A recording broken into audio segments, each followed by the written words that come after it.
I don't know when it's live. It says on live. So, anyways, just want to talk about the allegory of the cave. Plato's allegory of the cave says that an individual inside a cave is going to see shadows, and because that's all they see, the shadow figures become the reality for them. It's not until they step outside of the cave that their world is illuminated, that they see that they were inside the cave. So they had no awareness they were in the cave till they were finally able to step outside of it. For me, how that pertains in real life is a couple of individuals at work didn't get along with really well, but had very little information about them, very little interaction. And so my brain automatically had a first impression and unfortunately a judgment, a judgment towards them.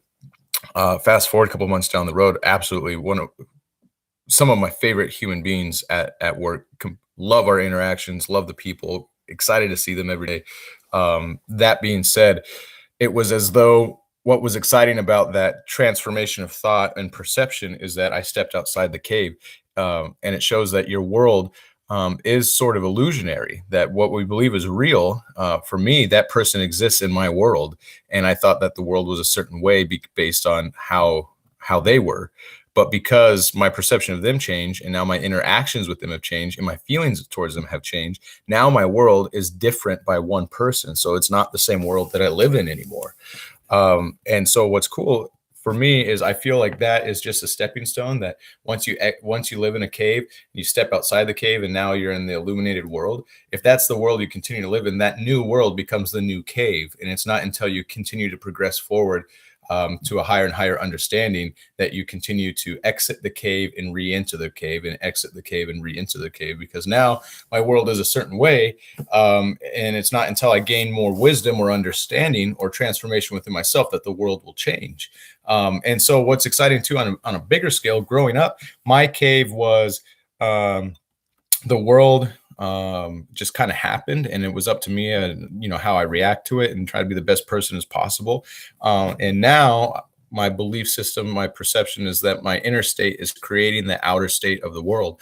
And so what's really exciting is the tree of life, which is part of the meditation, or the central focus of the meditation on April 22nd, has, if you want to put in different layers, the air mental plane, the archetypal plane, the formative plane, the desire or the fire plane. I'm just throwing out the names of the planes and different elements associated with it, but it progresses from like a mental image or where all possibility kind of exists, into an idea or thought or inspiration, and a desire, into then the emotional feeling of that desire, and what kind of propels you forward, the momentous feeling that you have, or the feeling of the end result, as Neville Goddard would talk about. And then the last portion, Malkuth, is representative of Earth, because Earth is the condensation of water, fire, and wind.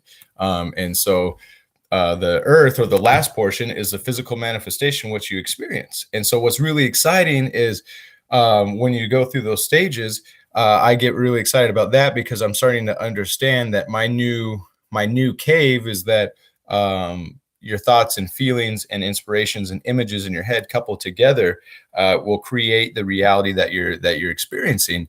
And the more and more I look at it, the more and more I get excited that this meditation has such a powerful opportunity, because I'm understanding my old cave was, well, how would this meditation, if I go back like 15 years, how would it even change the world? Now I'm looking at it from a deeper understanding when I exited the cave, so to speak, of from an energetic standpoint, just the intent and the power of energy and the power of feeling, the power of holding collectively when people come together for the same cause or purpose, and then holding an image in my mind of a world. I'm sitting at Black Bear Diner eating the sweet cream pancakes with my family. That's the image I'm holding, because I know then the COVID-19 is over and you can go out there with your family and be at the restaurant, as well as feeling what that would feel like for people to have that liberation and be out in the streets and be able to hug people again, and all those sorts of things. All those things are running through my head, that is just as powerful as trying to just will something with pure action. And so I'm just excited, period, about when I came across the allegory of the cave on my boss's desk, and then it was in a video because it was to me that's pointing to me that hey, I need to check this out. I need to see what it's about.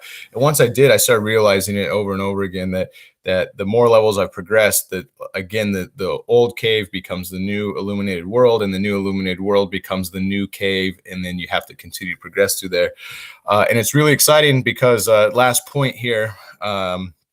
Last night I was watching Disney Plus, and it was Brain Games, and the first episode talked about this guy who they're researching mirror neurons, and so he says that when people observe other things happening, the brain doesn't know they're observing it. The brain thinks that they're actually participating in it. So that's even more wonderful because when we come together and we're actively choosing to view things with peace and with harmony, and with laughter and smiles and love, and we're choosing to listen to those things, the brain starts to believe that that's the world that we live in, and it starts to harmonize with that. And then it goes back to what Craig Braden talks about, the brain and heart chemistry, where not only do you have a vision in your brain of what you want to experience, but you can feel it in your heart of that experience actually happening when you marry those two together.